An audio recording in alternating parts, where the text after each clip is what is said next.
चर्चा करणं अपेक्षित होतं. त्याच्यानंतर हा प्रश्न खूप इझी आहे, मी तर क्लासमध्ये खूप वेळा डिस्कस केलेला, की व्हॉट इज इथिक्स, नीतिशास्त्र म्हणजे काय, लोक प्रश्नातील त्याचे महत्व स्पष्ट करा.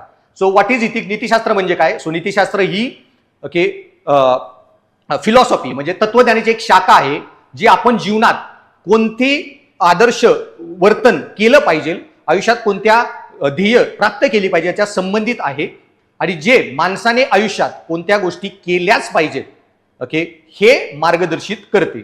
So what is ethics definition लिहा. So ethics is the branch of philosophy that deals with what are good and bad ends to pursue in life. It is therefore a practical discipline which guides what one ought to do in conduct of his life.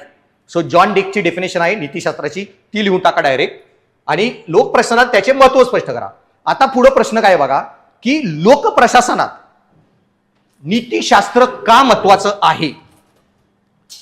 इथं प्रश्न, आणि बरीच मुलं मग उत्तर लिहून येतात आणि मग मार्क नाहीत आले म्हणून मग युपीएससीला शिव्या, एमपीएससीला शिव्या, कोचिंग क्लासला शिव्या, मास्टरला शिव्या. अरे प्रश्नात मग विचारलं काय ते नीट नाही कळलं ना तर काही लिहून येणार. प्रश्नात काय विचारलंय, सिग्निफिकन्स, महत्व सांगा. ही प्रश्नात नीतिशास्त्राचे महत्व सांगा. सो प्रश्नात नीतिशास्त्राचे महत्व सांगताना मग तुम्हाला म्हणणं हे पहिल्यांदा दाखवावं लागेल की प्रशासन नैतिकतेने चालणं का गरजेचं आहे. सो मग तुम्हाला सांगावं लागेल की मॉडर्न डेमोक्रेसीजमध्ये, सिव्हिलाइज डेमोक्रेसीमध्ये प्रशासनाचा अंतिम उद्देश हे काय असतो, की लोक प्रशासनामध्ये ओके कल्याणकारी राज्य एन्श्युअर करणे, वेलफेअर ऑफ द मासेस, अंत्योदय, सगळ्यात लास्ट दुर्बल घटकांपर्यंत पोहोचणे, प्रतिसादात्मक प्रशासन चालवणे, रिस्पॉन्सिव्ह गव्हर्नन्स, आणि कंपॅशनेट, करुणाभावी सरकार. देन प्रशासनामध्ये समता आणि न्याय सुनिश्चित करणे, जे मूलभूत अधिकारामध्येच आहे, आर्टिकल 14, आर्टिकल 15, आणि व्यक्ती स्वातंत्र्याचं रक्षण करत प्रशासन चालवणे. सो प्रशासन चालवणे म्हणजे काय ते तुम्ही सांगितलं. आता ह्या गोष्टी करताना नीतिशास्त्र का महत्वाचं आहे, कारण नीतिशास्त्र तुम्हाला मग सांगतं की मूलभूत अधिकाराचं जतन करणे, मूलभूत अधिकाराचा सिद्धांत सांगतो. प्रशासन चालवताना समता आणि समानता कशी सुनिश्चित करावी हे प्रशासन सांगतं. नीतिशास्त्रामुळे तुम्ही प्रशासनात नैतिक अधिकारी, इथिकली कम्पिटंट म्हणजे नैतिक संस्कार क्षमता असलेले अधिकारी प्रशासनात घेऊ शकता, जे देश चालवताना जास्त इथिकली तुमचा देश चालवू शकतात.